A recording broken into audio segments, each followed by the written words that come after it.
So looking at data, it's extremely interesting why my model thinks that the Eagles are going to win over the Cowboys. Evidently, what it's looking for is an Eagles 27 to around a Cowboys 20. There's always a potential upset that can happen when it comes to football. Data shows, right? Defensive strength reinforced from Diggs. You got offensive balance, and then you got your divisional rivalry factor here.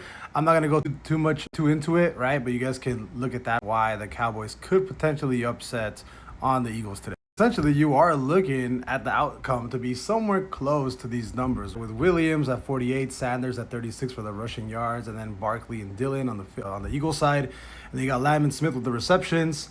Here's your receptions and sacks, and then your high confidence part, or your high confidence bets here for Hurts, Barkley, Prescott, and then no defensive touchdown.